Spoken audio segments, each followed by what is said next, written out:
In Europe in the 16th century, most people drank beer instead of water. The brewing process killed all of those nasty microbes that were found in your average 16th century cup of water. So beer was actually the cheapest safe beverage available.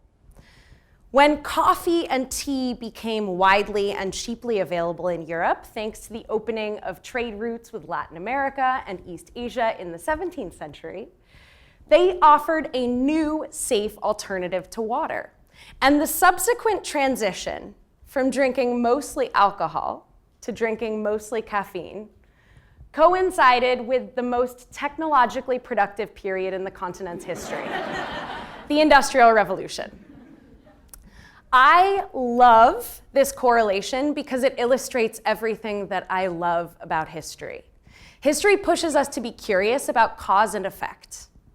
As a kid, I assumed that these brilliant scientists and inventors that I had learned about, who invented the steam engine, who learned how to harness coal and produce electricity, were solely responsible for our being ushered into the modern era.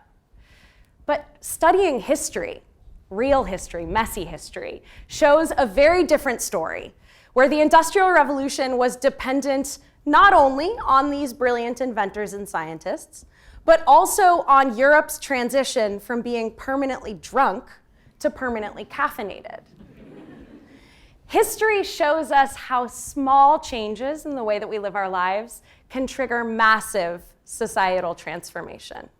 Historians study the past to uncover the unintended consequences of our actions. We're not always encouraged to think like historians here at the GSB. In fact, I think most of us would probably consider ourselves students of the future. After all, this place is dedicated to the things that haven't happened yet and the people who are about to dream them up. But I think that we all should think like historians.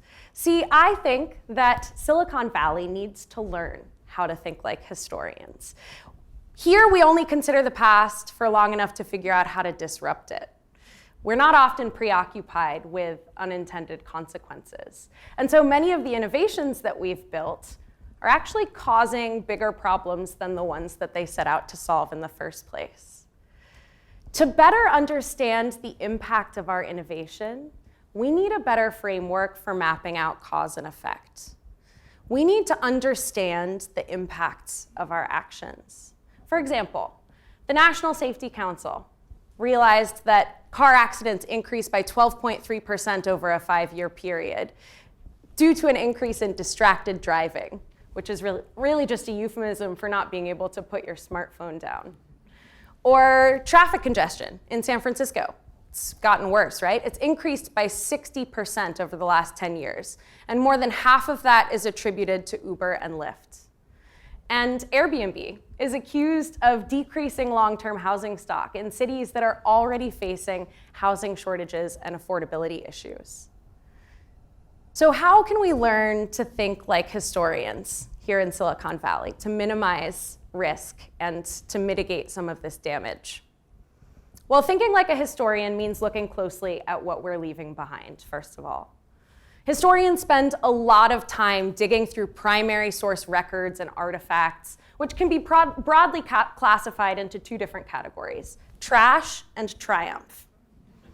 Trash is everything that the people in the past meant to throw away. Triumph is everything that they intentionally left behind for us to find. And both are equally important in understanding what life was actually like in the past. And historians have learned just as much from ossified food remains as they have from the hieroglyphs that are carved in the walls of the ancient pyramids when it comes to understanding what it was like to live in ancient Egypt. Now, I would argue that we spend too much time focused on the triumph and not enough time looking at the trash when it comes to understanding our impact here. Now, sure, the triumph has an interesting story to tell about our priorities as a civilization and a society. Just as the ancient Egyptians built pyramids to house their dead leader gods, Jeff Bezos is building a $42 million clock in the desert as a testament to technology that will continue to function for millennia. Sure, interesting story. But the trash has a really important story to tell too. The trash tells a story about how our lives are changing in the most mundane, but often most fundamental ways.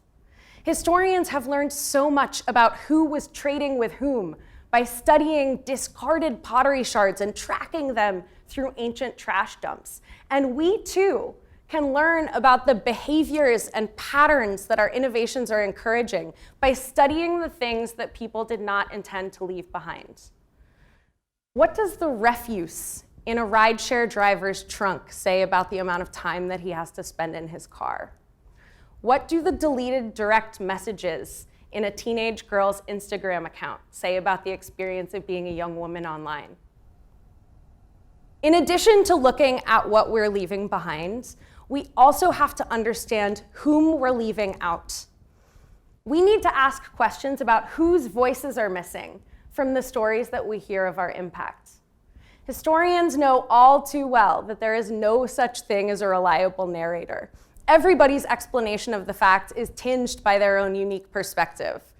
A horrifying bloodbath and a justified seizure of power are both valid descriptions of the French Revolution, depending on where you are standing in 1789.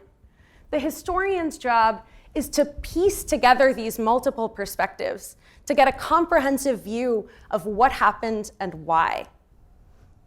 When it comes to building technology and developing new ideas, it's easy to lose sight of that big picture view and get trapped in our own perspectives. Just look at the myriad tools that we've built to solve problems that are only relevant to the urban tech elite. Think an Uber for dog walking app that's currently valued at $300 million. Seems a little unnecessary. We need to ask questions about whose voices are missing from our understanding of the world. We need to be more curious as business people and technologists. What would happen if we stepped out of the view of our direct customers and interviewed people who are impacted by the second-degree effects of emerging technology? What might we learn? There's a sort of historical hubris here in Silicon Valley. There's a sense that the things that we're building are going to change the world, and we know exactly how and why. Whenever I hear a tech CEO or a startup founder or a venture capitalist talk about how their company is going to change the world, I can't help but think about my favorite little nugget of history.